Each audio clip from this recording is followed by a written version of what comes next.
Board members, what we'd like to do now is we're going to jump,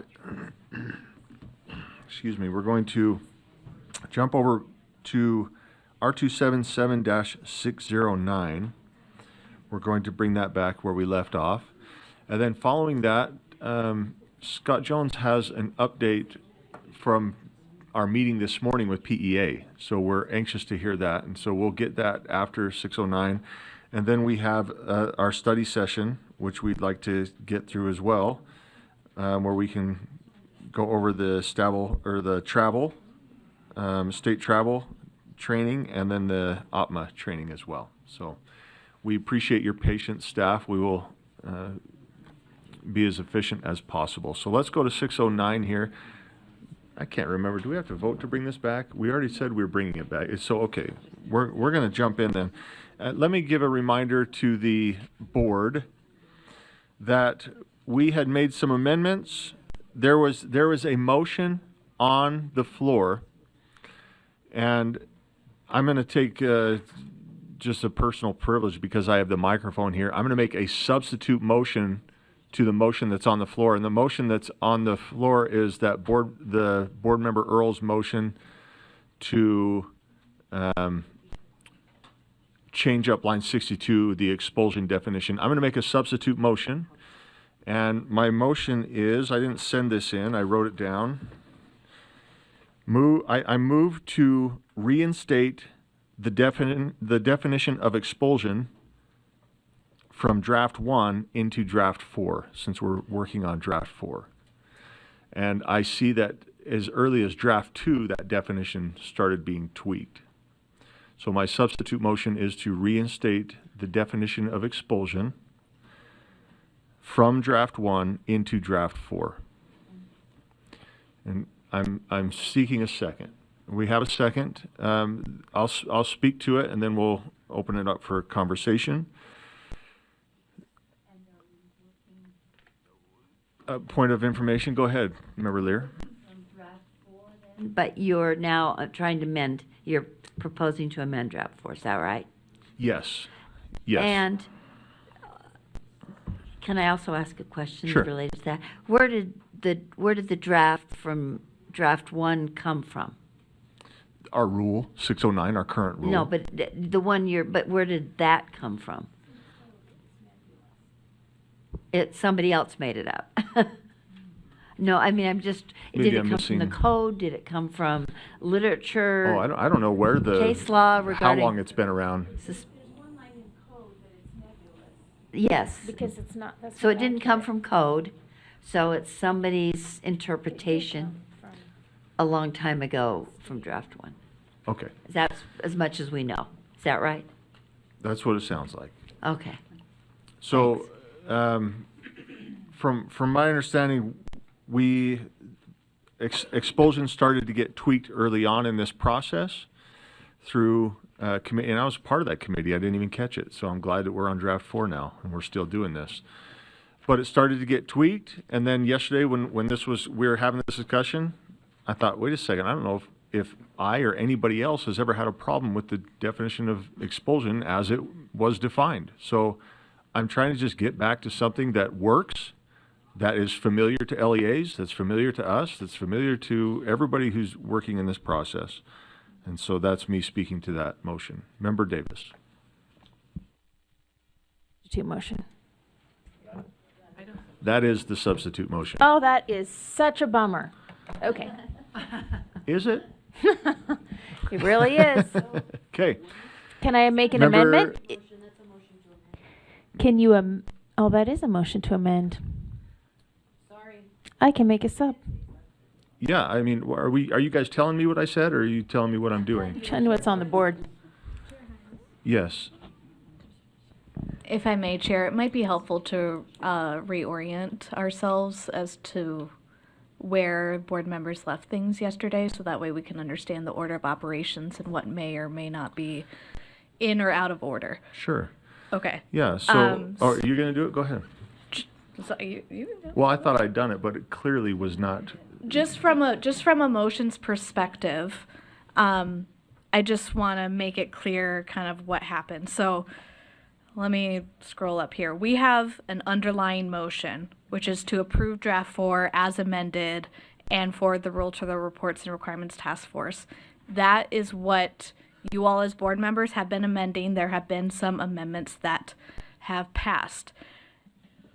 Member Carey made a motion to amend that underlying motion to approve draft 4 with this insertion of accountability practice. After some discussion about what that means if it's not in anywhere else in the rule, Member Earl made her amendments to that amendment to change the definition of expulsion and add and have these lines amended to take out restorative and replace it with accountability. So right now we are motioned up. We are at an amendment to an amendment. So we need to vote on Member Earl's amendments up or down. Perfect. Thank you, Kelsey. So my motion is irrelevant. So the motion on the floor that cannot be amended anymore or substituted. The motion on the floor was Member Earl's amendment to Member Carey's amendment that was then divided so that we are going to vote on Member Earl's amendment to the amendment to change the expulsion definition and then vote on her amendment to the amendment to replace restorative with accountability. Right. So let's go Thank back you. up to the motion regarding expulsion that is unamendable. And is there discussion to this? Member Kelly, is there discussion to this? No, not this one. You got to scroll. No, mine was, I wanted to know what the definition in draft 1 was, so that's not on the table right now. Sure. So. Member Earl? Yeah, I'm just saying you can vote this down. There's no heartburn. Let me just throw that out there. After all the discussion that we had yesterday, I appreciate the greater depth of knowledge, so. Thank you. Member Davis? I would speak against it. I think we should do something that adds clarity and has us be able to get accurate data. For example, a suspension is up to 10 days. A long-term suspension is 10 days to 365 days. An expulsion, no return until approved by the board. For example, that's what Arizona has done. It's very clear. You have accurate data. Everybody knows what each thing is, and it fits the Webster's definition, and so that's nice too. Between expulsion and suspension. We, in our board rule, currently have an in-school suspension definition.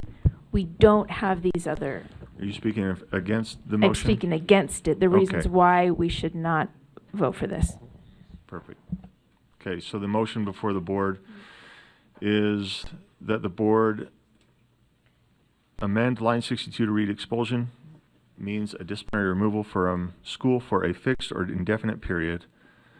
An alternative education plan is established as outlined in 53G-8-208 that has been reviewed and followed up with by LEA administration. Let's go ahead and vote.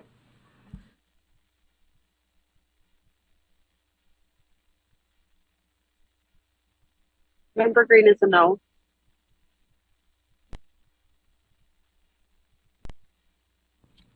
Board Member Hall's a no. Okay, thank you, Member Hall and Member Green. So that is unanimous in the negative, with Member Reel being absent. So let's look at that was divided, so now we have another motion before the board here. And the motion to amend is that the board approve replacing accountability with restorative, replacing restorative with accountability on line 379, 436, and 438. And with that being Member Earl's motion, I'm going to see if she would like to speak to that first, and then we'll go around the table. Yeah, what's the line number? So I can make sure. Okay, I think I'm about there. Just a couple things. One of those, and first of all, this accompanies the definition that Board Member Carey moved, but it's down further in the document at 436, it said, it's this section, it says an LEA responsibility. 2, I love that you changed it from develop to actually implementing something. Implementing positive behavior interventions, supports, and then this is where the definition would come, accountability practices, which are defined up above. And then the next line, that's the heading, the next line it repeats that same thing. And then, yeah, so that's it. Let's see, there's the third one on there. Let me look and see what it says. Oh, the appropriate use of accountability practices. So that's what I'm moving. I just would be interested. The reason, it's just interesting, prior to this, if we don't make a motion, we're actually requiring people to use restorative practices, because that's what it says here. An LEA shall, these 3 things. So we've got to make some kind of adjustments there, and felt accountability practices allowed restorative to be part of the discussion, but not taking up all the space or whatever, and then putting a more articulate definition up above. So, Okay, we've got Member Bollinger. Thank you, Chair. So I may or may not have stayed up all night thinking about this. I really just struggle with adding in new terms and definitions that are not known, understood, or researched by practitioners. And since we can't make amendments to this motion, is that correct? I can't support it in its form. I understand there is a couple of concerns with the current way that this rule is written. And a lot of this, we have to kind of take a step back and say, what's the purpose of the rule? And the purpose of the rule is to give guidance to LEAs to create discipline policies. So that's the frame I'm thinking of. So if I'm an LEA and I'm trying to write policy, I can understand the concern with line 379 where it says the appropriate use of restorative practices. If I had a chance to amend it, I think it could say the appropriate use of restorative practices if used. Because then it's clearly articulating that they're not necessary, which I think is one of the concerns. And then it also ensures that if an LEA is using it, then in their policy, they would have to make sure that it was being used appropriately, because I think there's a lot of confusion between restorative practices and restorative justice, even though we do have a definition of restorative practices in this policy. If we do strike restorative here, then I don't know that it's anywhere else in the rule, which means that then you'd have to strike restorative, any definition in this rule. And then speaking to lines, I'm gonna go put my glass, 436 and 438, if our concern is using restorative practices, I just much rather strike those than create another word or definition. So I'm going to vote no on this, and I would rather, like I said, you add in if used on line 379 and then just strike restorative practices on the other 2, just so we can address the 2 concerns. So I'm going to vote no on this motion. Thank you. Okay. Vice Chair Wood. Well, I think I align with Member Bollinger. I really, really struggle with coming up with a definition that our LEAs are not going to, those out in the field are not going to have ever heard of. Yes, they can go to the definition, but how often do we carry the rule around with us so that we make sure that this unknown definition applies to the definition that we specifically laid out in the rule? Sometimes our rules and practice don't always go hand in hand. And so I struggle with, I think about as someone who says, oh, I really love this definition, I want to learn more about it. And so they try to go to a special education seminar and they look up, okay, where's my class on accountability practices? It's not there because it's not something that exists beyond this room at this point. And so I will be voting no because I want us to use terms that are those out in the field are going to understand and use and be able to, and be helpful to them. Thank you. I think we're ready to vote. Let me just restate the motion. Okay, Member Bogus. So respectfully, I disagree. I think this is language I hear all the time. It's maybe not in a defined term, but when teachers are talking about frustration, they don't say, hey, we need more no consequence buildings. They do use language like, we need more practices that support accountability. They may not say accountability practices as a defined term, but they absolutely do discuss accountability practices when they're speaking about students returning from the principal's office with candy instead of consequence.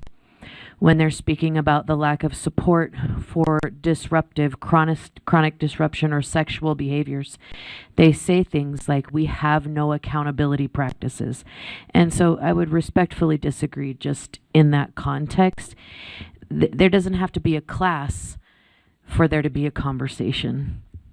And my experience has been that the conversation does exist and it's pretty prevalent within our schools. Thank you. Thank you. Member Brenton. Thank you, Chair. Yeah, I just have heard from quite a few teachers this last year and principals saying they want teeth. They want to be able to hold students accountable and have consequences, and even some feeling like they have safety concerns in their school. One in particular with a student that was verified by by the police that this could really be a threat, and he feels like he can't expel the student. And so how can we make this clear and concise, but give teachers and administrators teeth again to hold children accountable and have, is personal accountability, like, is that a better word? I don't know. We have Member Davis and then Member Bollinger. I know, I'm that guy. It is Friday. It is 3:04 p.m. We have a lot to cover. I don't know if we're trying to convince, I mean, we all want to be heard here, but we're starting to repeat, right? And we've got the same, I don't want to go in circles. So Member Davis and then Member Bollinger. Without objection, might we be able to vote on what the definition for our purposes would be of accountability practices first and then vote on this part? I know it's atypical, but it's really hard to vote on that when we haven't nailed down what the definition would be first.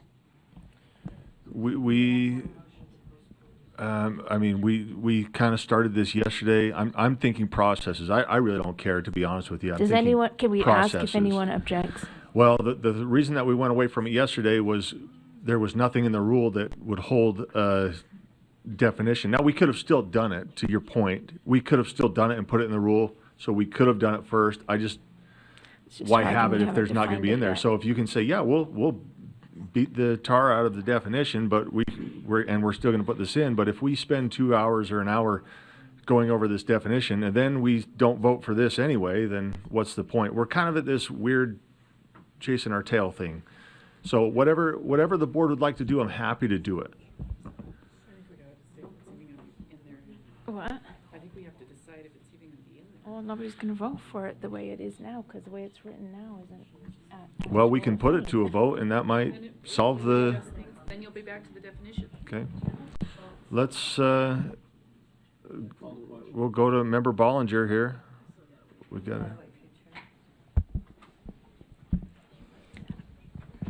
Thank you, Chair. I'll just make one last comment. I do agree that we do need to have accountability for students, and for those that may be familiar with positive behavior interventions and supports, having accountability is part of that process. So it's defining what's expected, making sure we teach it, getting clear on what happens if you do follow those directions, and clear on what if you don't.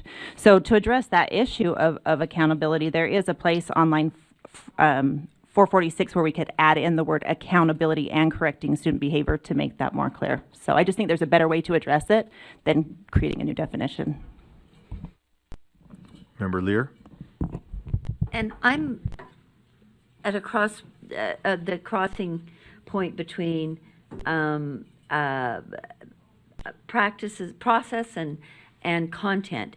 And I'm concerned that we're making up these definitions without consulting the experts who actually And I know Christina is one, but that we also have a staff full of experts who could help us know what are the common terms. And for us to just make them up and think they sound good is not, I'm not comfortable with. Secondly, the terms have to be used consistently in this rule. And if they're not in the rule at all, then there's no point in having them as definitions. That's not the way we do rule writing. We use the definitions for the rule. And thirdly, if we're making up these new definitions, how do they fit into our other rules that are also about student discipline, which there are a couple. So I have to vote no because I don't think it's this version satisfies any of those concerns.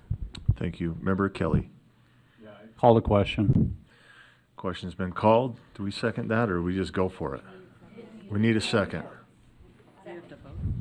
We have a second. Okay, non-debatable.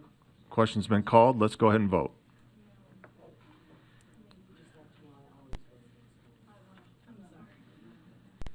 Member Green and Member Hall, the vote is to call the question. Yes. Member Hall's a yes. Okay. Thank you both.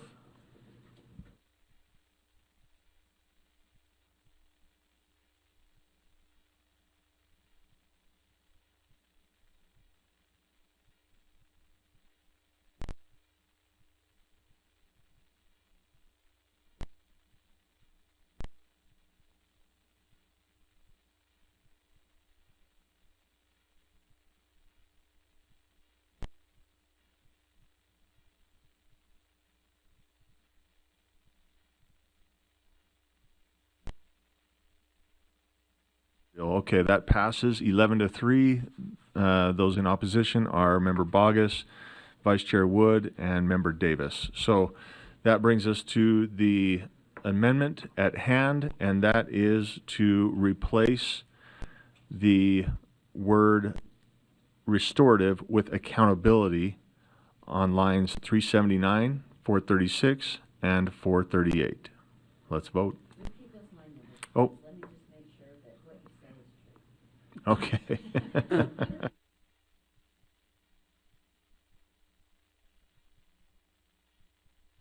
Lines Member Green is a yes. Thank you. Lines 379, 436, and 438. Member Hall's a yes.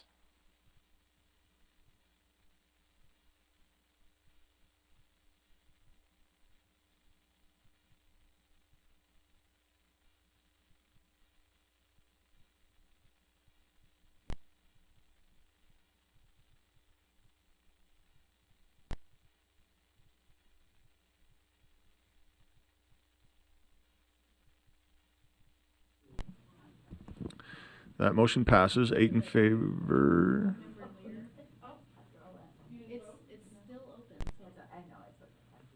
Oh, Member Real is back. We do have 15. Okay, that motion passes 9-6. Those in opposition being Member Real, Member Hart, Vice Chair Wood, Member Bollinger, Member Davis, Member Booth.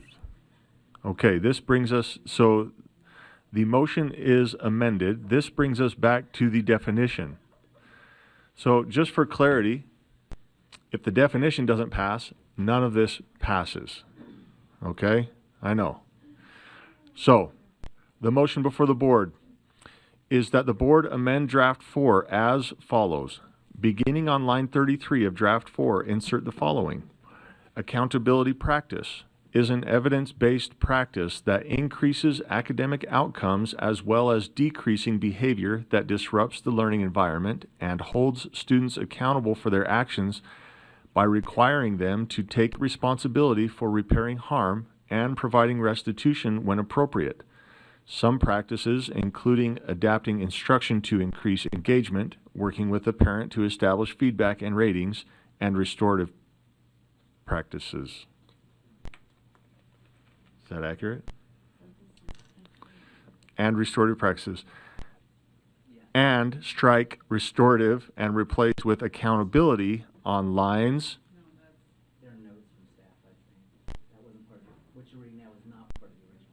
No, but it's amended.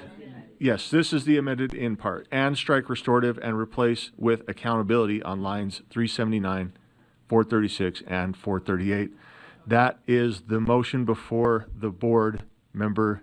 Actually, I'm, again, because we're jumping back in this, I'm going to turn to Member Carey for the original motion to speak to, and then we'll go over to Member Davis and Member Earl, if you choose. One is just a question about procedure at this point. Now that Member Earl's motion has been resolved, is there bandwidth for a motion to amend this? Okay, then with that, I would like to make an amendment.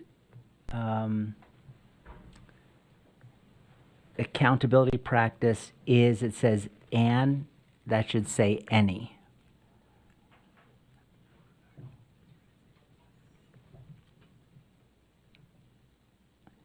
And then I'd like to speak to the motion.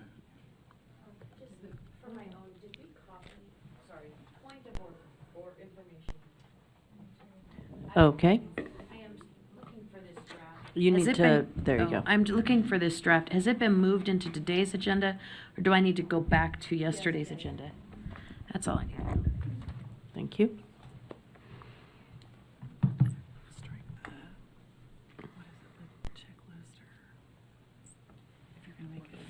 Establish feedback and ratings. Is there any objection to that change? The change that was just, to change and Engagement, to any. so after engagement, say behavior Yeah. plans. Because then it's clearer. Okay. Okay, there's an objection, that's okay. So the,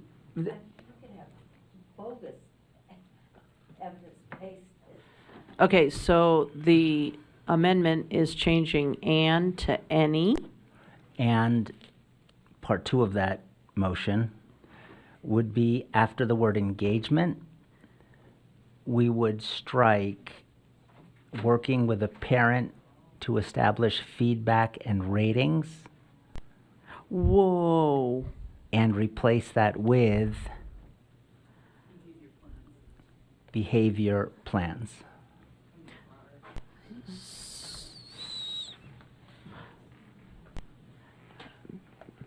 Okay. And that would conclude my, So, do we have a second? That motion's been made and seconded. The second was Member Davis, right? Okay. To change, N to any, and then to strike working with a parent to establish feedback and ratings, and substitute for that behavior plans. So now it reads, some practices include adapting instruction to increase engagement, behavior plans, and restorative practices. that's That correct. motion's been made and seconded. Would you like to speak to it? If I could, thank you. Sure. Yeah, and the purpose of this is actually to provide more clarity and more guidance to our practitioners in the field. It's clear to me when I meet with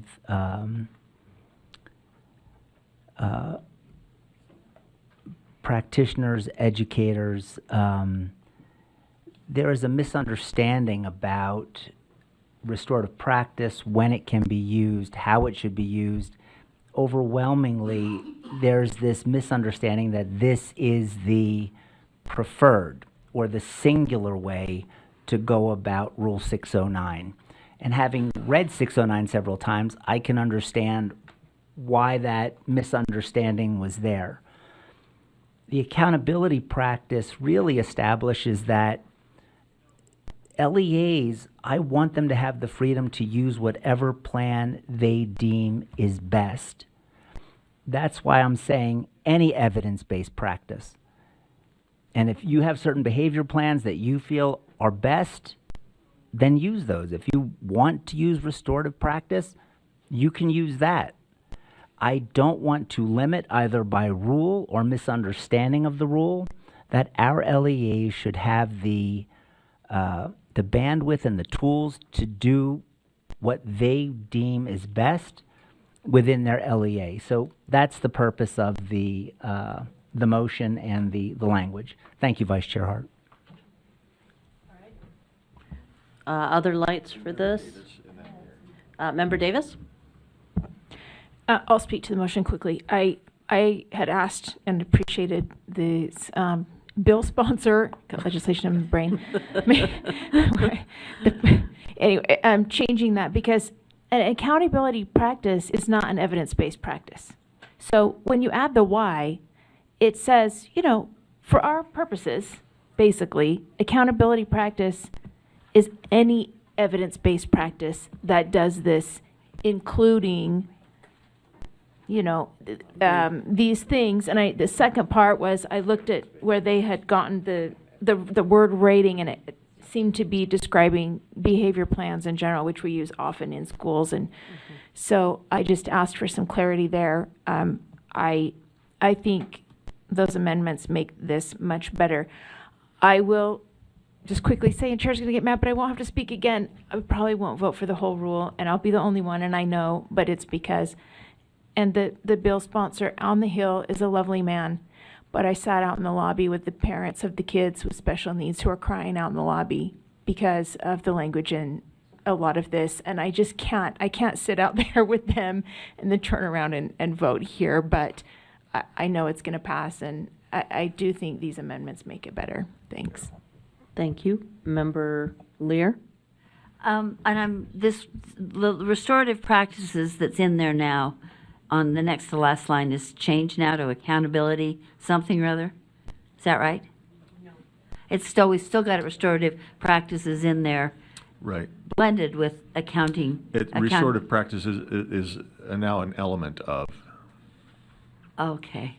And I'm still questioning, and maybe I just haven't been in this middle of this for a while. Ratings. I've never heard this ratings thing before, and I heard your comment. Is ratings based, our staff, is ratings something that is used in the field that teachers would understand? Carol, they took that out. Ratings came out. They changed it to behavior plans. Okay, well, how did ratings working? Where did ratings get? In this amendment here, they're striking it and replacing it. Okay. Okay, working with to establish feedback. Thank you. I kept seeing it and seeing it, and then it got crossed out. All right, thank you. Okay, those were my concerns. Thank you. Yeah. Okay. I would like to just speak to this for a minute. Restorative practices is a term that's been overwrought, overused, misidentified, and ended up with a target on its back. And so at some point we have to break into the cycle of using it. Like, it's got to be defined, it's got to be, it's a problematic term, we know that. So where do you break into the cycle and stop using it and use a more sophisticated term based on what we now know, and because we're constantly improving our practices, right? I'm good with all that, except that I still maintain what I said yesterday, and a definition is the first part, but staying tight to not overbloating the parts of a rule. I just would not, I don't like some practices, including adopting. That belongs somewhere else in the rule. Having said that, this is far better, and we have to start somewhere, so I speak in favor, but I still have a hard time with breaking away from the practice of keeping the definitions tight and talking about examples somewhere else in the rule. But having said that, I support it anyway. So anyway, just wanted to say that. All right. We are ready to vote, or is there? Okay, let's vote. Member Halsey, yes. Member Green is a yes. Thank you, Member Hall and Member Green. This is just the This is the amendment. Yep. Right.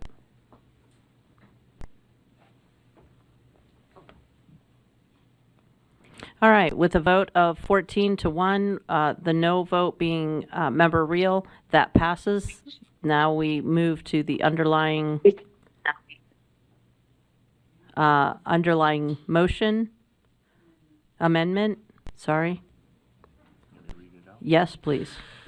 The motion before the board then is that the board amend draft 4 as follows. Beginning on line 33 of draft 4, insert the following.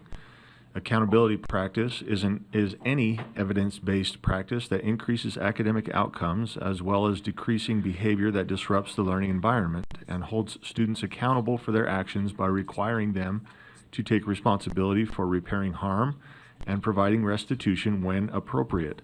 Some practices include adapting instruction to increase engagement, behavior plans, and restorative practices. And strike restorative and replace with accountability on lines 379, 436, and 438. Member Bogus. Without objection, I would like to strike the word for and put a comma there. That seems to be grammatically incorrect. Does anyone disagree? Can we find it?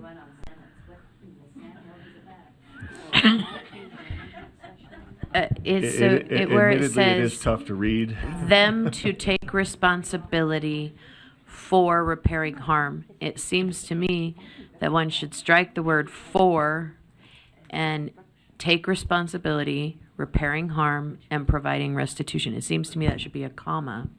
Well, that means you're separating it, because when you take responsibility for something, and the comma says, take responsibility, comma, repair harm, and provide restitute, right? That's how I would read that. But I'm a math teacher, so I don't know.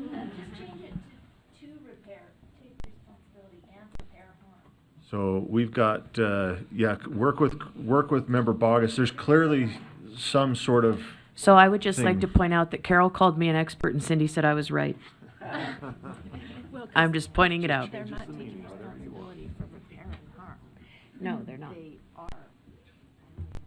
are taking responsibility to repair harm. I don't care if it's a preposition. I just care that it's correct. Say to repair harm and providing restitution, because right now it's wrong. So perhaps we could just change the preposition to without objection.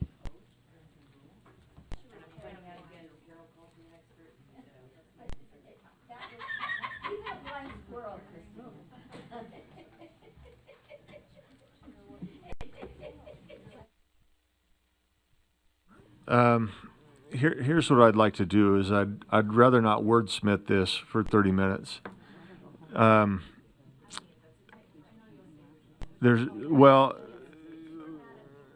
just saying once you replace a for with a comma, that changes the meaning. I know. Okay, so then you say I want to change it to a to, then I have to start getting rid of the ings, right? And so then I say, okay, that's is it a motion, or if it's done without objection, or you're asking for a friendly, then I look to Board Member Carey. He's read a lot of words too, right? You know, he can look at this was between him and so.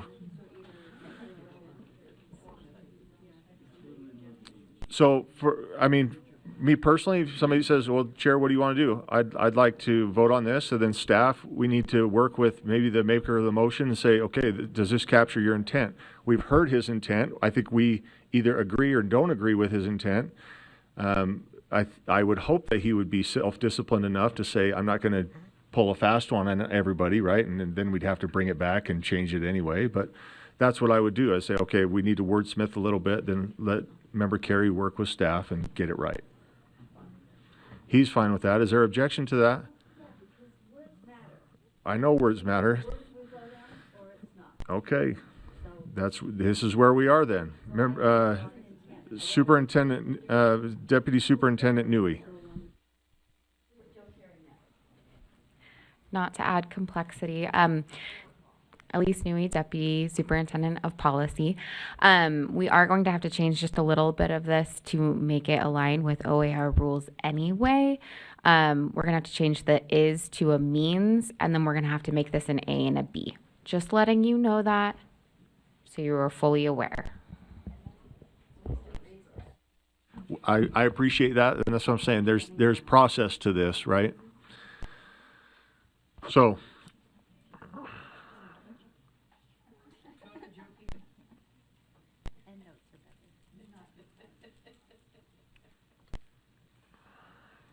all right, board. Well, I'm just trying to be efficient with this, right? And because we still have things ahead of us, and we want to get this right, and I believe it can be done right. And then, quite frankly, if we have some saying no, I oppose. You know, I'm talking specifically to the opposition. If we're going to vote no, then, you know, part of me wonders, well, why does that matter? Now I'm getting into my own thoughts, and that's not fair for you. So, perfect. So, let's do this then. Here, I'm gonna reread this motion. Understanding. I mean, this just happens naturally. It happens every time. Staff is going to look at this, and they're going to, like Elise just said, we're going to have to change means, right? We're going to have to do an A and a B. We didn't necessarily vote on that. Do we? Maybe we will now, because it's kind of adopted here. But the accountability practice means, and then I'm not going to pick that apart. Means any evidence-based practice that increases academic outcomes, as well as decreasing behavior that disrupts the learning environment, and holds students accountable for their actions by requiring them to take responsibility for repairing harm and providing restitution when appropriate. B, some practices include adapting instruction to increase engagement, behavior plans, and restorative practices, and strike restorative and replace with accountability on lines 379, 436, and 438. That is the motion, which already broken up reads better. Thank you. So, Member Bogus. I really am not trying to belabor this and be funny. That sentence needs to be smithed, for example, as well as needs to be a comma. And then you've presented a plural verb, which changes the infinitive forms.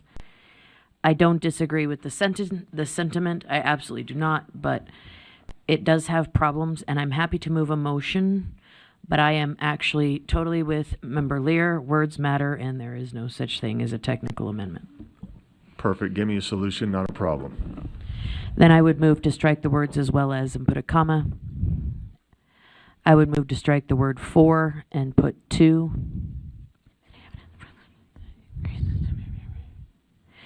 I would move to change decreasing to decreases.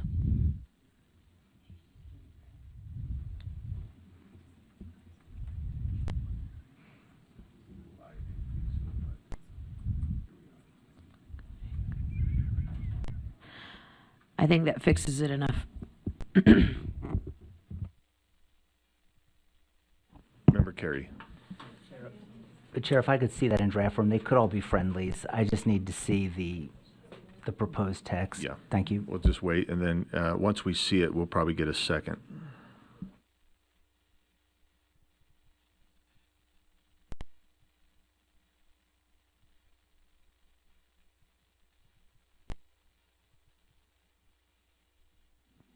My motion would be to strike the words as well as and put a comma. Change the word decreasing to decreases.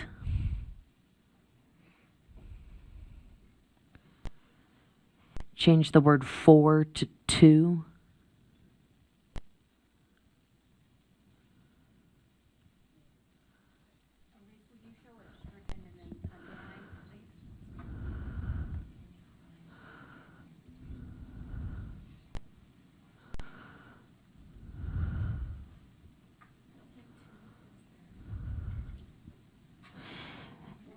Change the word repairing to repair.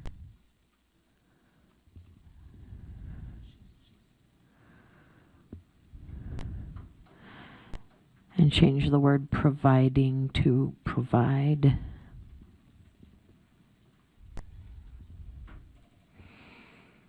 And then all my other homies who have grammatical backgrounds can verify that I am correct in all those changes. Because that plural verb is just kind of discombobulates the sentence. And Member Carey, hopefully I hit them all. Is that your motion accurately? Yes. Do we have a second? Is there any objection to these changes?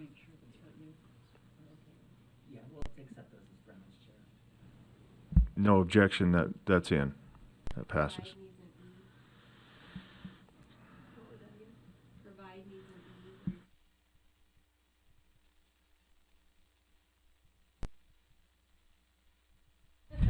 Okay, so we have an underlying motion then that the board amend draft 4 as follows. Beginning on line 33 of draft 4, insert the following. A, accountability practice means any evidence-based practice that increases academic outcomes, decreases behavior that disrupts the learning environment, and holds students accountable for their actions by requiring them to take responsibility to repair harm and provide restitution when appropriate. B, some practices include adapting instruction to increase engagement, behavior plans, and restorative practices. And strike restorative and replace with accountability on lines 379, 436, and 438. Let's vote. Member Green is a yes. Member Hall is a yes. Thank you, Member Green and Member Hall.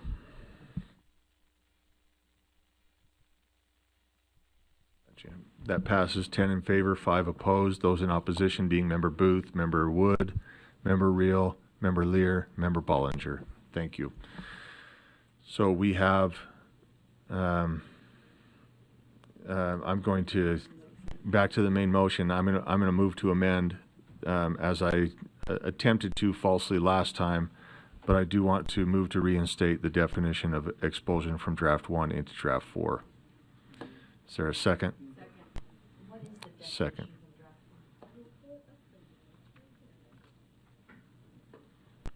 The expulsion, the original expulsion definition on your screen.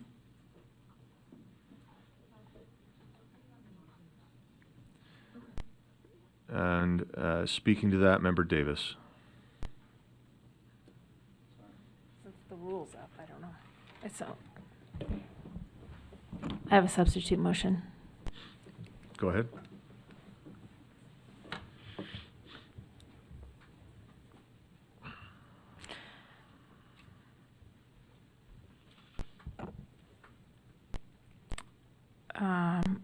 Let me get back to the language that I had here.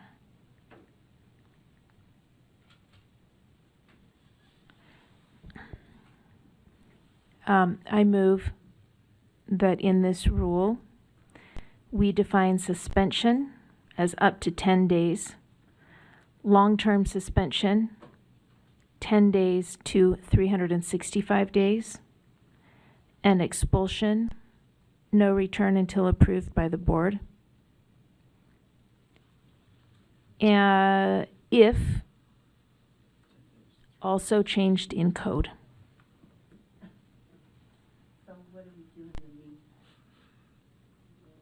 We Okay, pass so it with Matt's. That's all right. While let's- we Yeah, let's get can I this. speak to it? Yeah, let's get this out and see if we have a second. The motion, proposed motion is that the board in this rule, we define suspension as up to 10 days, long-term suspension as 11 to 180 days? No, 365 days. 365 10 to 300. days. Well, yeah, it would be 11 to 365 days. And expulsion. But those are calendar days. And that's important Mhm. to put in there. Mm-hmm. and expulsion as No return until approved by the board. no return until approved by the board. Member Davis, will you keep an eye on the screen and just make sure that your motion is captured? By the board. Should it say the local board?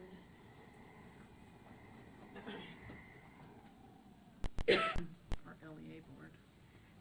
LEA board. Lowercase board should cover it, but Yeah, that's true.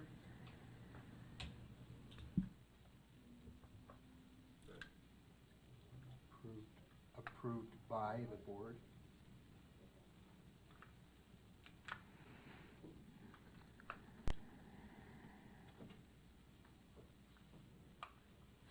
I think we see most of it up here. We're going to wordsmith this, but is there a second to this? We have a second. Go ahead, Member Davis, and speak to this. Before Christina says this, there needs to be a hyphen in long term. But that's wordsmithing again, but Don't let her get into your head. I just wanted to point out that in code, there's kind of a nebulous, in state code, it basically says, expulsion is just a removal. It doesn't talk about any amount of time. And when you look up like a dictionary definition, it says a suspension is temporary and an expulsion is permanent unless, you're reinstated. We have already in our board rule a definition for in-school suspension, which is up to 1/2 a day in the school. We've gotten very granular on that. We should be clear so that our data is accurate. And I asked our staff, is this going to cause a problem? Can we make codes to have accurate data? And I was told that we can update our definition inside of the incident record to accommodate it. It can be done. It's not going to be impossible to do that. And it would give us more accurate data. But I don't want to do this if that loosey weird definition is left in code. So I would say that we probably need to move forward today with Chair Hymas's motion and seek this change and then revisit, not open the whole thing again, but just open this section if the code gets changed. I'm sorry, were you speaking to my good ear? Did you say that we were going to accept my motion and address this later? And if the code does get changed, then we bring not the whole rule back, but just these lines back and adjust it for clarity and accurate data. Because we don't have it right now. So I'm sorry, I'm seeking clarity. Is your motion changing? Is this saying direct staff to work with legislature?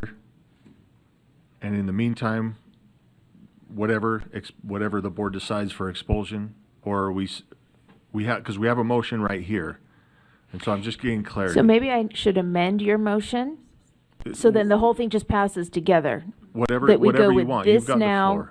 and that we go with this now, and then we tag this onto it, and we work toward this.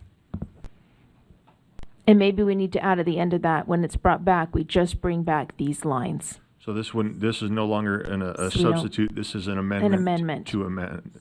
To yours. An amendment to an amendment. Yes, sir. Okay.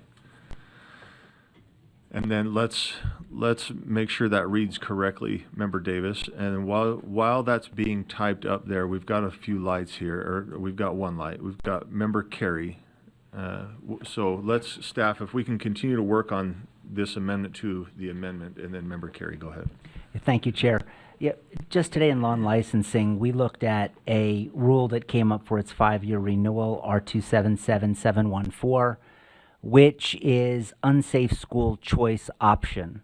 If you're not familiar with that rule, it's because it's my understanding since that rule's been in existence, none of our schools have ever met the definition of persistently dangerous school as outlined here in rule. And because of that, it begged the question, why? And to be a persistently dangerous school means where at least 3% of the students for 3 consecutive school years have been suspended or expelled. That is a very tough, if not impossible, definition to meet, partly because we don't have operational definitions for suspended or expelled that cover the state, as well as, for 3 consecutive school years. My concern with the amendment is that I don't think I'd be more comfortable if we directed staff to research these definitions, because it's not like we're amending definitions, we're creating definitions. I don't know the basis for 11 to 365 calendar days. I don't know how that comports with what other states are doing. So I just think that because I plan on using the definitions that are being created here to re-examine 714 and also the data that we're going to need on our dashboard that the state is going to require us to have. So I love the fact that we're having this discussion because I do think we need a statewide definition. But again, I just don't know without seeing more, are long-term suspensions generally 11 to 365 calendar days? Is that, I know yesterday there was discussion about whether an expulsion is temporary or permanent. And some board members thought it's a permanent, some thought it was temporary. So I would feel more comfortable having the time as a body to have staff work that up, have us take a look at it, and then amend. I'm not saying we have to wait on the chair's motion, but moving this new language in, I would feel more comfortable if we waited to get that feedback from staff. Thank you. Thank you. Member Lear.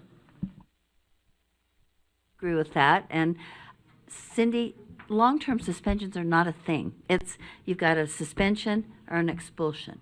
And in terms of working with teachers who've understood these things better or worse for years, I think we act like there's a third term that's a term of art, and it really isn't. So I think Member Carey just had a personality change because I had the same objection to the last vote. You had a personality change. No, I'm pretty sure not. But in any event, somebody replaced you, Joe. So I don't think we should go about just because we feel like we need to say things. I really do like the idea of staff checking literature, checking case law, making sure we're using terms that are legitimate and understood by educators. So, Thank you. Thank you. Let's go back to Member Davis. Yeah, I agreed with that too. At a minimum, we need to separate expulsion from suspension, but some other states are using suspension and long-term suspension. So maybe staff could do this research, do the things, look at the legalities, look at what other states are doing. I don't know how much time that's going to take, y'all. It shouldn't hopefully take that much. Can we revisit this in a week so that we can still have time to make the statutory request? Member Lear, That was a little bit I have a little bit more to say, and that was, I don't want to put too much burden on staff. If they can do that, great. But I think at minimum, Chair Hymas's definition of expulsion is, and I can't even remember now if it was expulsion and suspension or just expulsion, was greatly improved. And that would stand in place while we did whatever else needed to do. And it would be understandable to other teachers and not provide a bunch more new terms that teachers have never heard. So I guess I could just say I'm opposing this amendment, but do support the part of it that was Chair Hymas's original. I thought, oh my gosh, that is brief, it's accurate, and it's a good placeholder if we want to explain further eventually. thank you. I copied that well. Thank you. Please, go ahead. Well, I think if we just say at the top that we direct staff to bring back information about these terms, their legality and use. And then we consider 1 week from today if we want, and how we want to implement something like this. It's really wordy, sorry guys. You get the idea. And I don't know if I don't know how concerned about this we are. This will change. Changing the definition of expulsion will change every LEA's policy. Just keep that in mind. It will. It will. Elise, you want to speak to that? I just had a couple of things. The first one is that I believe the original underlying motion to this was to bring this rule to the Reports and Requirements Task Force to look at the reporting and how this all fits together in kind of the big picture. This may be something that could be added onto that if we wanted to have more long-term look at it. And then secondly, the 10-day definition that we initially had, we had some LEAs that directly conflicts with their policy. So if we're doing kind of a stopgap definition, it may be better to go back to not having a definition at all if we're planning on coming back. Just one idea. Just throwing that out there to complicate things. Thank you. Thank you. Member Davis. To the task force and do this over for next year, or if we want to move forward for this year. So we have quite the motion. We are killing our staff here. Well, it's the same thing. It'll just bring back information in 1 week, and then we can make a decision of how we want to proceed forward. No, I just want to direct staff to bring back information about this as it's used in other states and as it's legally defined, these terms.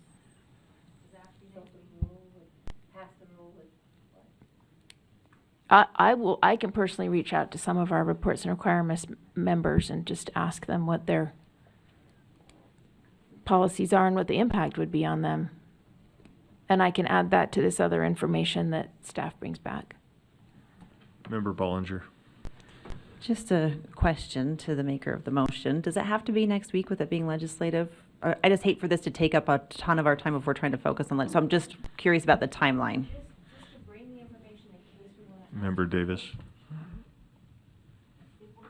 Code change has to be sooner than later, but maybe we'll get there next week and say, we're not ready to do this. We're going to wait till next year or something. Never. I don't know. Okay, so the motion to amend the amendment is that the board directs staff to bring back information to these terms, their legality and use in other states within a week, and potentially work with the legislature to define suspension as up to 10 school days, long-term suspension as 11 to 365 calendar days, and expulsion as no return until approved should be by the board, and then to direct staff to bring this rule back to amend the rule definitions accordingly. Let's vote.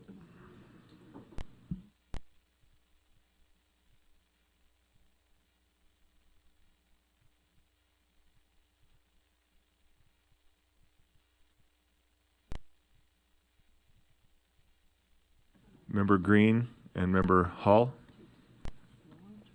I'm a no. Okay. Member Green is a no. I'm sorry, I was muted on that. Member Hall's a no. And so I've got Member Green is no, Member Hall is no, and Member Bogus, are you with us? Yes, sir, I am a no as well. And no from Member Bogus.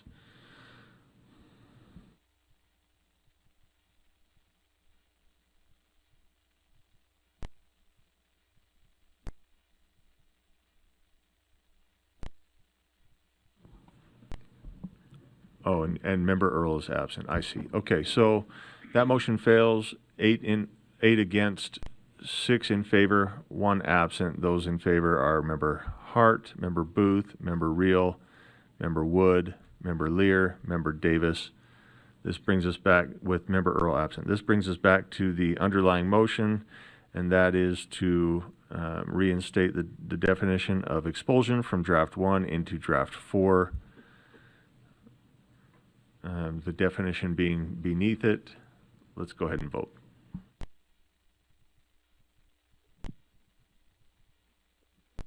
Member Green is a yes. Member Hall's a yes. Member Bogus is a yes. Thank you, board members online.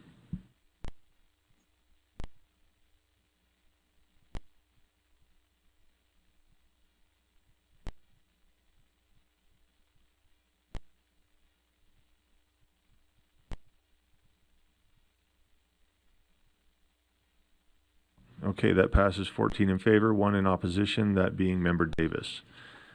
Okay, this brings us back to our the bottom of the barrel motion. And that is that the board approve R277-609 Standards for LEA Discipline Plans and Emergency Safety Interventions Draft 4 as amended on second and final reading, and forward the rule to the Reports and Requirements Task Force for further refinement of the reporting and data collection requirements for the purposes of monitoring. Let's vote. Member Hall's a yes. Member Green's a yes.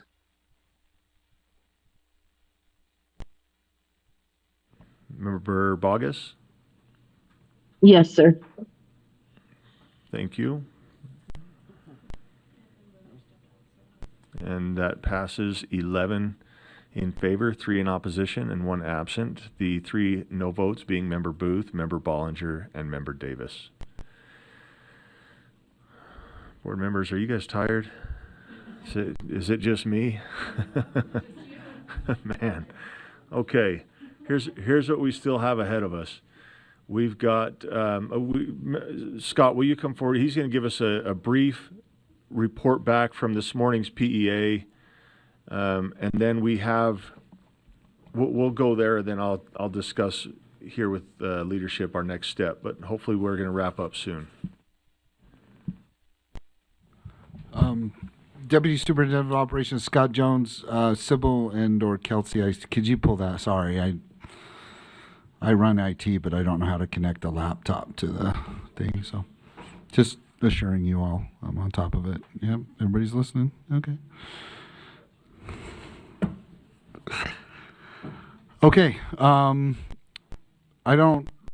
will be brief. Okay. What you will get later today, or later tonight, or early tomorrow, is all of the results of your actions and the staff actions in relation to the Public Education Appropriations Committee process that are going to be considered for motions by PEA on Tuesday. Tuesday is the last PEA meeting. There's 2 documents that you'll get.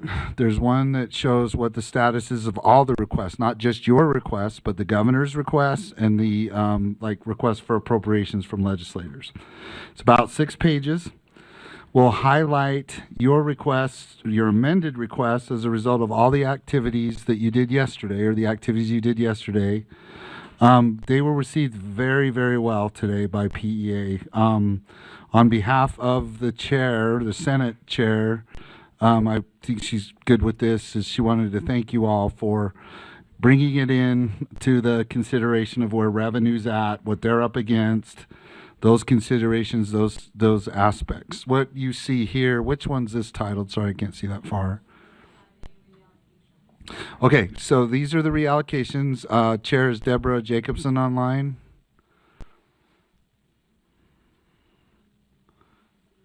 Oh, there she is. Okay, great. Okay. I am. So she just, I'm not going to ask her to go line by line here, but what you're looking at here is you're looking at did the board's request for reallocations, for example, for Utah Schools for the Deaf and the Blind, to help them repay the Medicaid amount of $700,000, to get the 300, well, it's roughly 293, so that's the total of 993 that you see in kind of the bottom segment. So what you're looking at here in accounting parlance or terms is debits and credits, right?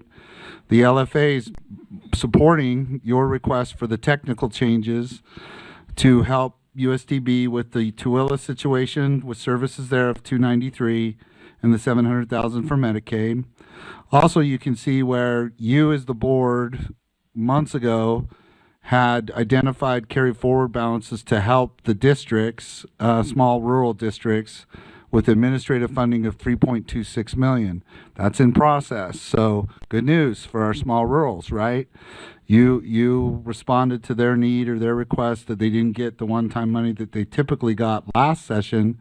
So now, that's on track, on target to be, and while I can't guarantee it, but we should see that in the motion sheet there. So again, we'll send this out to you either later today or tomorrow, so you can review it over the weekend on Monday, ahead of all of the different actions or motions that PEA will take that ultimately results in what they recommend to EAC. So let's go to the next document, please. The next document is far more lengthy. It's 6 pages. Now remember, when you get this, what will be different about the one you're seeing here is staff will go through and highlight your requests. We'll put those in yellow, right?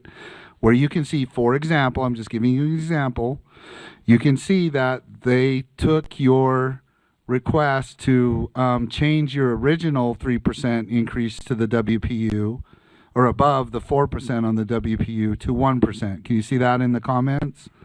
Is there anybody that does not see that? What I'm talking about, because I want to make sure you know that they took what your chair and our vice chair and you all put together yesterday, today, for action on Tuesday, okay? But what is also in here, though, is all of the different requests by the governor, and if you scroll down, you can start to see the requests for appropriations of legislators as well, so it's mixed. So what we're going to do is take this draft and highlight your specific requests so that you can carve those out or separate those from the RFAs of the legislators and those types of activities too. Also, on this page or in this document, if you scroll down and try to find it, you got to scroll down. There are the repurposes, right? The repurposing of the funds where, for example, Vice Chair Wood sat in front of them and said, okay, the CTE items, right? You'll see notes in there where the LFA did a great job of capturing what she had presented just this morning, on, what the board's recommendations are, keep that ongoing funding going, whatever. You see those types of things in the notes too. So we're just visually showing you this now. There will be a revision where we highlight all of the USBE-centric actions, but I just want to make sure you know it's 6 pages long, and mixed in there are the other requests too, because it ultimately results in what the process is on Tuesday with PEA, and that's their motions of what they recommend, get funded, or repurposed, or a thing all on Tuesday at the Tuesday meeting. Chair, that concludes just the update. I know that was quick. I know it's a lot of information, but hopefully we'll give you time over the weekend and on Monday where all the full board can review it and then ask us any questions or ask us to address anything with PEA ahead of that last meeting where all the motions take place for what they recommend EAC fund. So hopefully that helps. So Thank you, Scott. Any questions for Scott? I just want to say, truly appreciated how you've been able to help us out there. Actually, thanks to the PEA. I mean, the fact that this looks pretty good. Yeah, it's not our full wish list, but I'm just happy that they have been collaborating with us, working with us, and hearing us to some degree. So yeah, Chair, I do have an alibi. So why while over the weekend while you're looking at this, keep in mind the House of Representatives, the Senate will be caucusing, right? They'll be looking at this same list and they'll be doing it. So if you feel like you should talk to your colleagues or your peers up there about what they're looking at and the decisions that they're going to be making that ultimately results in those, please do so. We're in a good position right now where that communication is available there. I really do feel strongly about that. It's always been good, but with all the new changes in different elected officials, I think you have that opportunity if you feel like you need to discuss something in particular with them. So I think they're open to that. So thank you, Scott.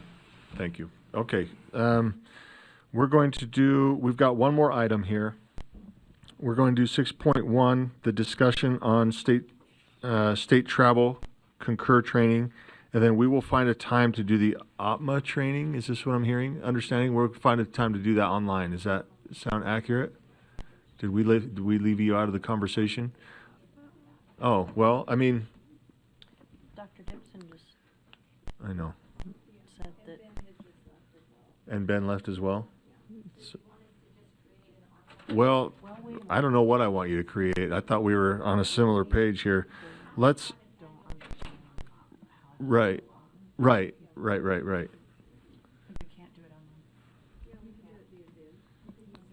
Let's,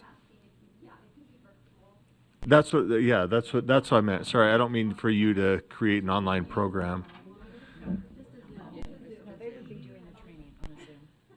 Sorry, I said online and it was misunderstood as, okay.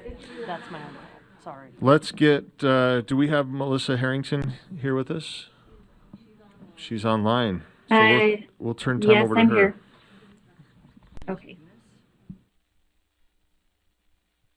All right, give me 1 second. I'm trying to share my screen. Sybil, I lost the button. If you can send it again.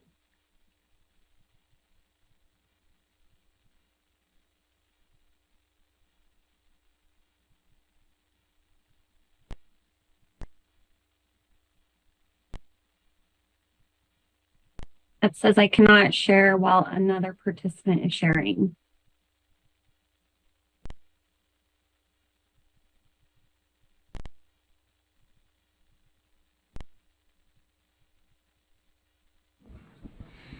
We're fixing the button for you, Melissa. Thanks.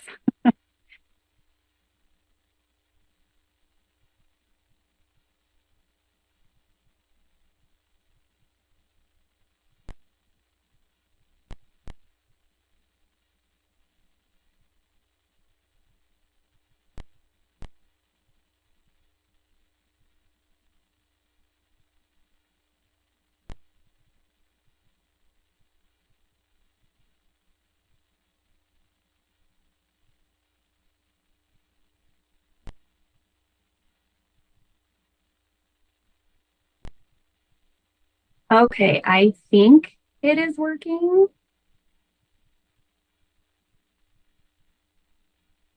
Now, I think it's working. Okay. All right, my name is Melissa Harrington. So I work under financial operations. I'm doing travel for about half of the building, and there's another gal that helps me with the other half.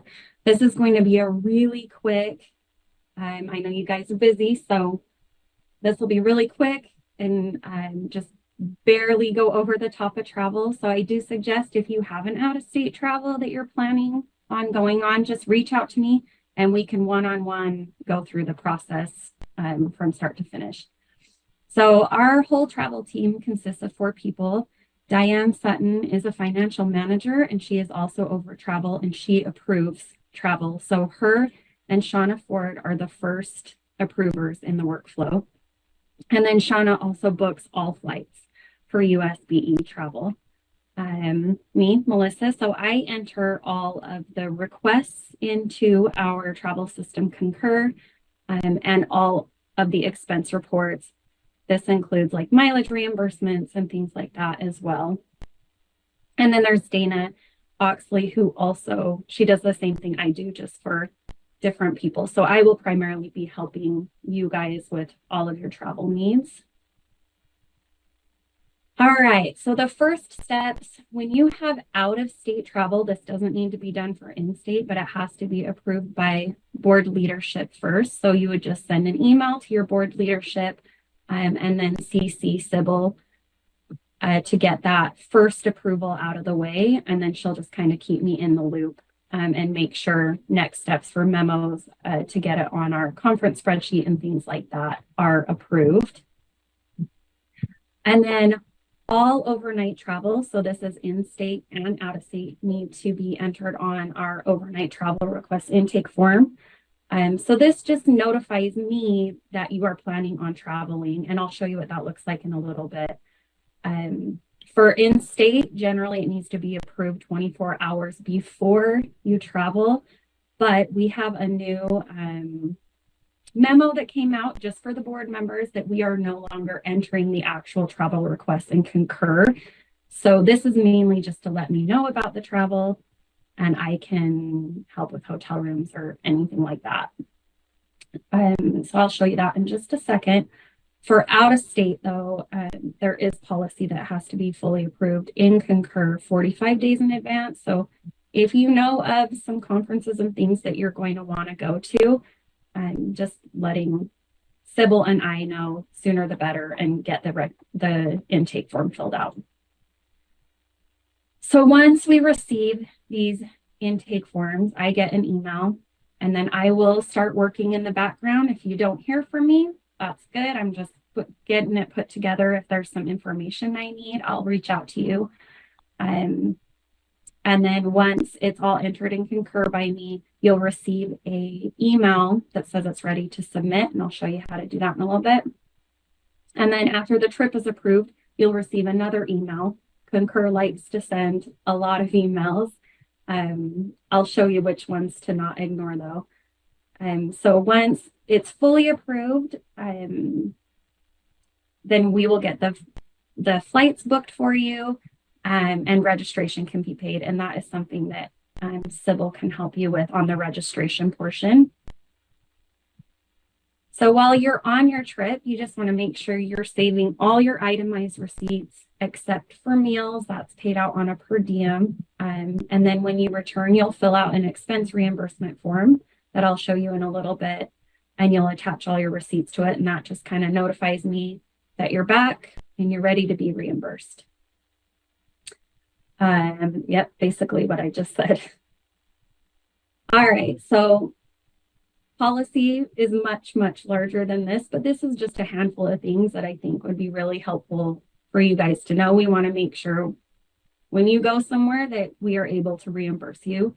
And these are just a lot of new policy on here. So the state of Utah now follows GSA rates. That is decided by the city and the state that we are in, and Concur figures that out for us. It's pretty awesome. On travel days, so that's your first day of travel when you leave and the last day of travel when you come back, you only receive 75% of that per diem. It doesn't matter what time you leave or what time you come back, it's always just 75% of the per diem. And then the in-between days, you'll receive 100% per diem unless a meal is provided, and then that would be taken off. So travelers are now eligible for lodging when their destination is 75 miles away from the primary residence. It used to be 50. If you're here for a board meeting or you go to a meeting somewhere and, you know, it is kind of further. I know some of you do live a little bit further just to come to board meetings. And, you know, weather's going to be bad or you're going to be there late, we can still get you a room. We just need to have a little bit of notice in advance so that we can get the proper memos and stuff to approve that we will be able to reimburse it after. So just let us know in advance when possible. Car rentals are only eligible for in-state travel. So if you were to go to New York or something, I don't think you'd want a car there, but let's say you're traveling there, you would have to get approval in advance to rent a car. We just don't want you to go out of state, rent a car, and then not be able to be reimbursed. It has to be approved in advance. So, but in state, you're good. It just needs to be booked through state travel. Again, all flights are booked by the USBE travel team. We just don't want you to jump on Expedia or something and book a flight because it won't be able to be reimbursed. The only time that the USBE travel team doesn't book a flight is, say, you're going to a conference that's paid for by a third party and the third party is booking and paying for the flight, then you could work with them to get your flight booked, but you just don't want to go out and book your own flight and be reimbursed for it because it wouldn't be reimbursable. Hotels may be booked through the conference website, if there is one, through state travel or through Concur, which is what I would do. And generally, it's just whichever is less. And when you have a trip we will help get you quotes and things like that. You don't need to just go out and try to figure out which one is less. It's more just, we don't want you to go to any hotel site and book a room because it wouldn't be reimbursable. And then ride shares like Uber and Lyft may be used for out-of-state travel.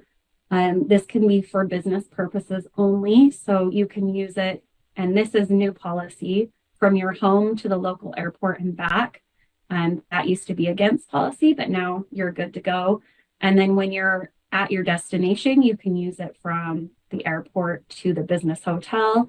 If where the conference you were isn't at the business hotel, sometimes, you know, it's not a connected thing. You could use an Uber or Lyft to get from your hotel to the conference. You just wouldn't be able to use it for things like, or at least not be reimbursed to like go to dinner or sightsee, things like that.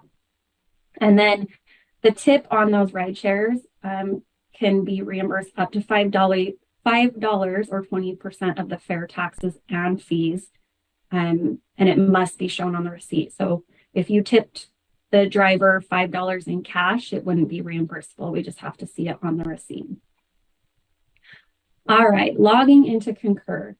After this meeting, I'm going to send you all of the links that I talk about in today. So you'll get the Concur link. I do ask that you try to log in sooner than later. That way, if there's any issues, we can get it taken care of way before you ever go on travel or need a mileage reimbursement or anything like that. So just give it a try once I send you the links. When you first get in, it will just be your state email address. And then the State of Utah SSO button should show up. If it doesn't, that's kind of the first sign that something's wrong with your account, and just reach out to me and I'll work with Concur to get it fixed. If you do have the button, go ahead and click it. So sometimes it will take you directly into Concur. Sometimes it'll take you to that second authentication, the Utah ID. If you've been here for a little bit and you worked in ESS, you'll know what I'm talking about. I'm pretty sure it's something that is set up during the onboarding process. So if it sends you to that Utah ID, you would just do your username and password for Utah ID. And again, if you have issues logging in, just let me know. So once you log in, we do need to have you set up your profile in Concur.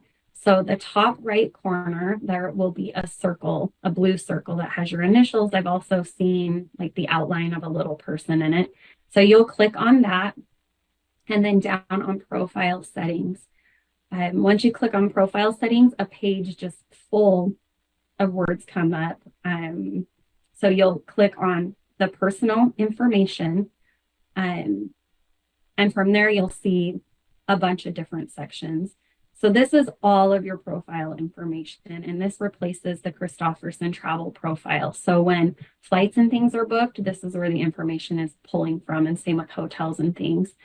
You might see a lot of it's already filled out. They tried to pull over as much information as they could from the Christofferson travel profile, but there might be some things that you need to add into it.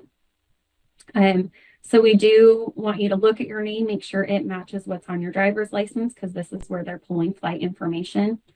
Confirm that your address is correct, and if you move, just try to remember to come in and update it. So when I pay out mileage and things like that, like to and from the airport, or if you're just sending a mileage reimbursement driving around, this is where I'm going to pull that information from.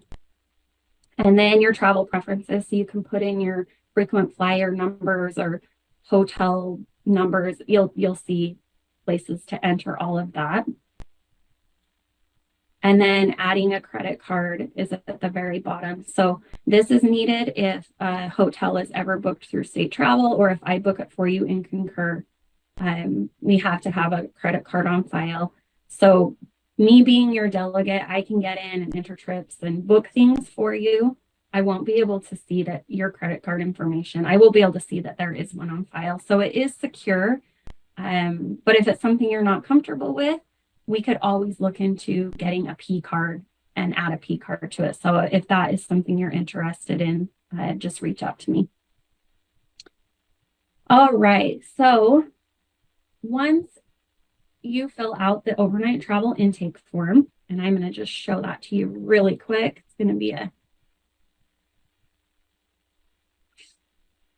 this is what it looks like. So we just need basic information. When you're leaving, when you're coming back. If you're not totally positive when we're going to fly you out or bring you back, just go off of dates of the agenda. Your name, the reason you're going. So if it's a conference or a meeting, just put the name of that. If you're coming, like our St. George board member, if you're just coming up here for a board meeting, you would just put board meeting. Is it on the master membership spreadsheet? You guys can just always click yes. Me and Sybil will look and make sure that portion's done. You don't need to look that up for us. City and state of travel. And then if you are going to a conference and you have the website handy, just copy it, paste it in there. It does make it helpful because I could go and find a ton of information and not have to be reaching out to you just to try to do all that hunting and gathering for you. And then how the trip is being funded. So there's USBE, third party, or both. If you have an email from the third party saying, hey, this is what we're paying for, it's all, it's all covered, click third party. If it's a little bit of both, put both. If you are unsure, just put USBE, and that way I can build the trip that if third party doesn't reimburse anything, you will be reimbursed. We just want to make sure that you're taken care of. And then how will you be traveling? So this is used for in-state and out-of-state. We're going to New Orleans, so we're flying. But if you were going in-state, there's these other options. Most likely, you'll just click personal vehicle. It will bring up a question asking who you're carpooling with. You can just put NA. You guys aren't required. We aren't required to carpool. But for this, we're going to do flying. How are you getting to the airport? On the front end, you might not be positive. Just do your best guess. Driving a parking, getting a ride, or taking a ride share. When you come back, I'll ask you the same question just so we make sure we have all the correct receipts. But I just need it to build the trip. Taking personal time. If you are taking personal time and you're going out of state, the only difference is we do ask that you get on your favorite airfare website or airline website, whether that's Delta or American, don't use Expedia, and just screenshot the personal flight that you want to take. And that is what we will book for you. And before she books it, she will do a comparison to what the business flight would have cost. And if there is any difference, you would owe that difference. But Shauna will let you know before she just goes and books anything. If you know of other employees or board members attending, it's just nice to have on there so that we try to get you all on the same flights and things like that. If you're not sure or don't want to think about it, just put NA. And then trip comments. So this just is anything on the front end that has to do with the trip. So you're leaving on 4/1, but you have meetings all morning and you can't leave till later. Just let us know so that we know to book the flights around your schedule. If you have allergies or something like that, you could put it here. Just anything that you feel like might be important for us to know about your trip. You don't need to worry about that. And then there's just a bunch of squares to drag and drop attachments. The main stuff that we would need from you is if you do have an invitation email inviting you to go speak or whatever at the conference or a meeting, or if it is third party, if they have information about what they'd be paying, that is super useful to put in here. So once you've done that, click this last final arrow. I'm not going to do it because I don't want to submit it. It will bring up a message that says thank you for submitting, and then it's going to automatically let me know about the trip. From there, I will start entering it in the background unless I need something from you, and then I'll reach out and I will get it entered into Concur. So once it's entered, you'll receive a notification that will look like this one on the left, request ready for submission. If you click on this link right here, it will navigate you right into the request that needs to be submitted. And I'll show you the page it dumps you into in a second. So that would be the way that I would suggest getting into it. So once you submit, it goes through the approval process, and then we can book flights and things like that. When you get back from the trip, we're going to look at this form. This one's a lot shorter. Sorry that means. So this is the expense reimbursement form when you get back. So it's very similar when you left, when you came back, your name, the reason you went, where you went, and then we just want to know what time you left and returned. A lot of times we'll just go off of the air itinerary, but sometimes like flights get delayed and you come home late. We just want to know so that we make sure you're taken care of, how the trip is being funded, and then how you got to and from your local airport. So just make sure this is accurate. If you got a ride, but you really drove and parked, I will not think to reach out to you for a parking receipt. So just make sure you have that accurate. And then trip comments on the back end or on the expense side. So if you rode with others while you were there, and so you don't have any Uber or Lyft receipts, mark it there for me, just so I know, and I'm not reaching out to you and bugging you for receipts that don't exist. Or if your flight was delayed, things like that, let us know in the comments. Just anything that you think we should know about the trip. And then here is where you will upload all your receipts. So things we need to be able to reimburse you. The hotel folio, it has to show the zero balance that it was paid for. If this were an in-state trip, like for our St. George member who comes up and stays and we do the direct bill, that obviously doesn't have to have the zero balance. But if you're going out of town and you paid for it, we have to show a zero folio. Any Uber and Lyft, your airport parking receipt, baggage fees. So you are allowed one bag there, one bag back. I think it's like a $35 charge. You are allowed that. If you have your registration, if not, I'll work with Sybil. If it's in state and you had a car rental confirmation, we would need that, and fuel receipts also for a car rental.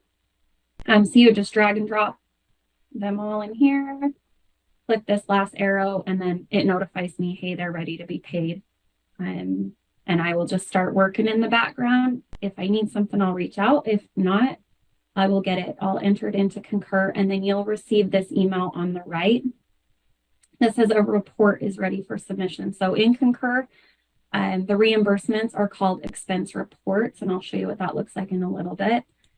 If you click this view report, it's going to just drop you right into the expense that needs to be reviewed and submitted. So that is the way I suggest getting into it. If you decide not to get into it that way, though, this is what the Concur homepage looks like here on the left and on the right. It's just two screenshots. So once you're in Concur, if you have a travel request that needs to be submitted, you could get to it by clicking on the request from that home drop down or authorization request in this little square.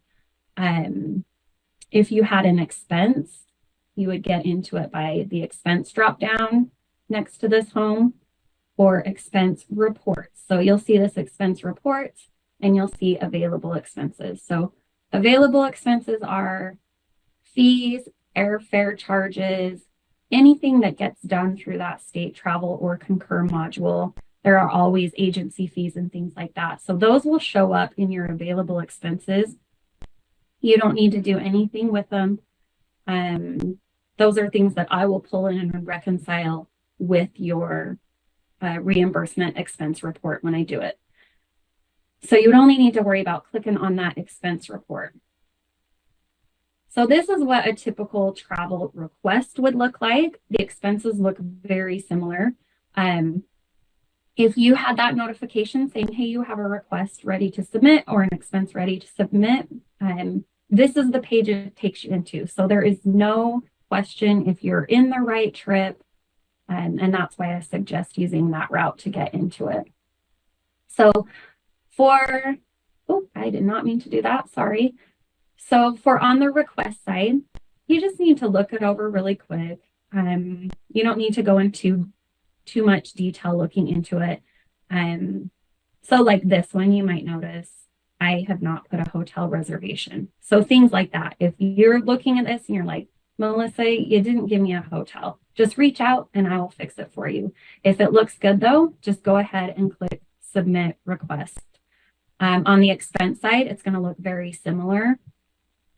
And you'll just want to look through and make sure whatever receipts you sent in or things that you were planning on getting reimbursed for, I have put out on the lines here. If it looks good, it says submit report. You would submit it, and if not, just reach out to me and I will totally fix anything that needs to be fixed. So once those submit buttons are clicked, it just automatically will start sending it through a workflow, the approval workflow, and you should receive emails letting you know. It kind of lets you know the whole the whole pathway. So it'll tell you if Shauna or Diane has approved it and then the next person. So it's a little much, but it will tell you the whole way. This is kind of an old screenshot, but this same trip search is still in the new updated Concur. We do just ask you don't mess with it. So this is how I could book flights for you and rooms and things like that. And we just don't want anything to accidentally get booked. So we just ask that does not get touched.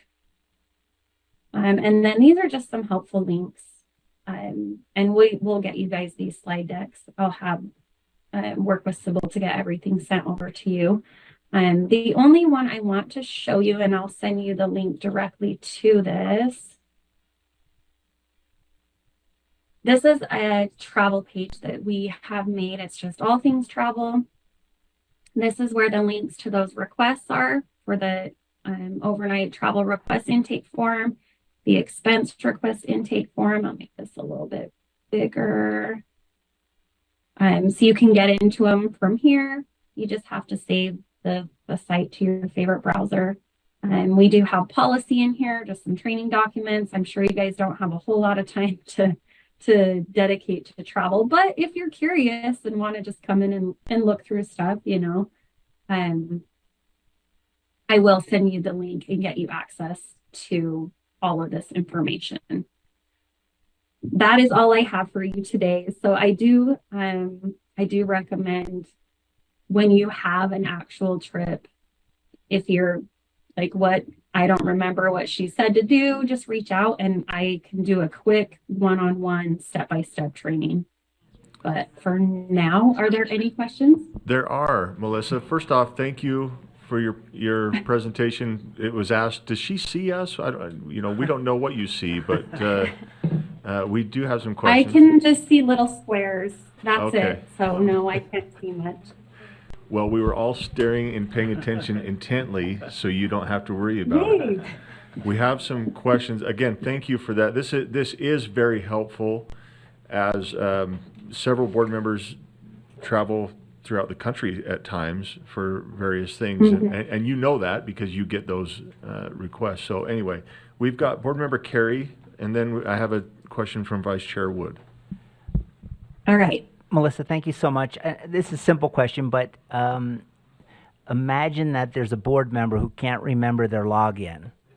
Where would I could ask Sybil, I guess, but do we just reach out to you for that, or how does that work for Concur? So for Concur, the way it works is there's not a login. There's just that, and I'll find the page again. Go back. There's no login.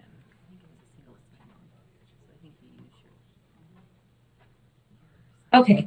For USB. There aren't going to be actual passwords. It will always be your state email and then this button here. And then sometimes it takes you to the Utah ID. And I don't know if you traveled much through the ESS system. There's that big, it's like a maroon page that comes up. Yes. And we'll ask again. So unfortunately, Have to get it I, through them. I would not be able to assist you if you didn't know your login there. I think you could try resetting it. I could certainly try to reach out. I think that actual login is taken care of by payroll. I think it's a payroll type of setup. That's why it's created when you do your onboarding. And most people don't even realize they've created it. So certainly reach out if you're having issues. I'll try my best. No, Melissa, that answer does point me in the right direction. Thank you. I just had a question. I submitted my mileage for January and was told that I had to do it differently. And I didn't see anything that you presented regarding mileage. Did I miss it? No, so mileage will be done the same. I have a new form that I'm going to be sending out. The difference is I have to have addresses now. And so that new form will reflect that.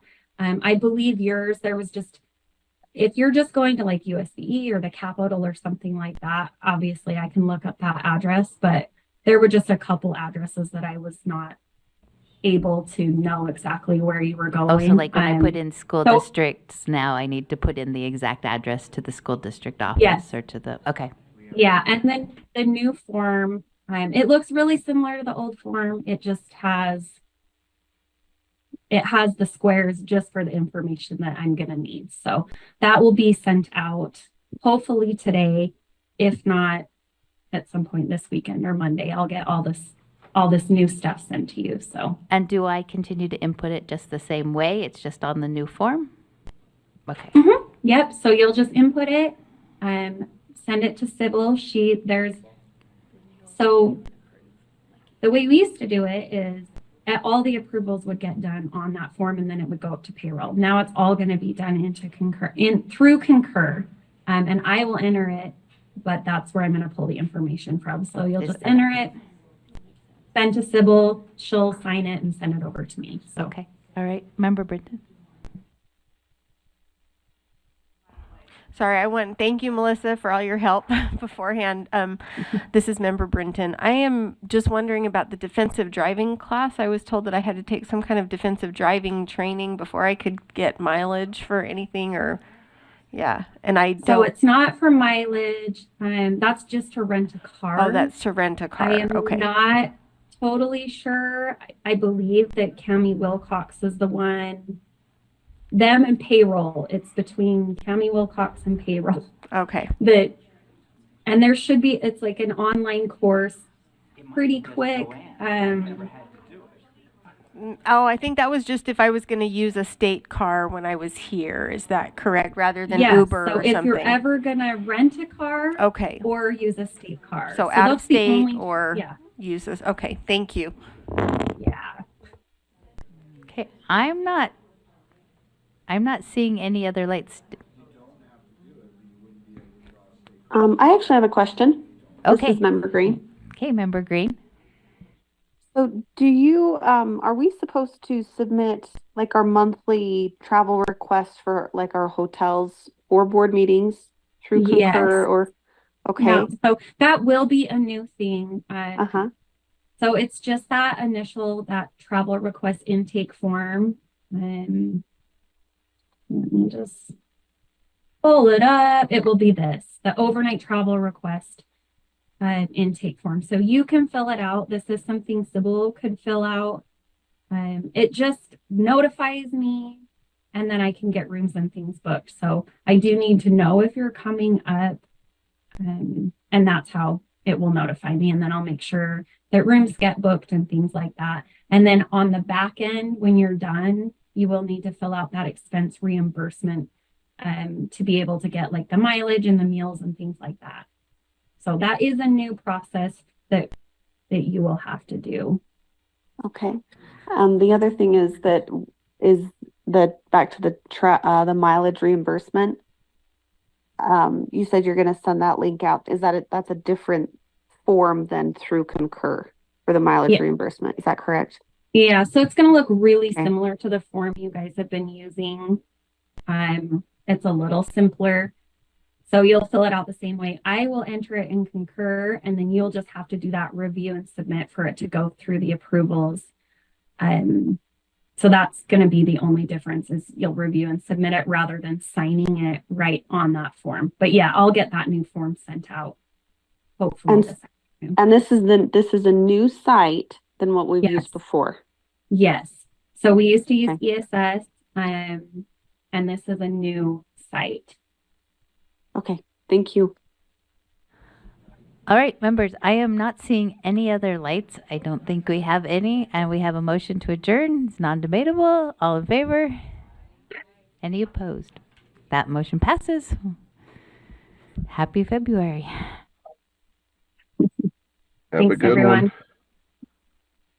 Thank you, Melissa. Thank you.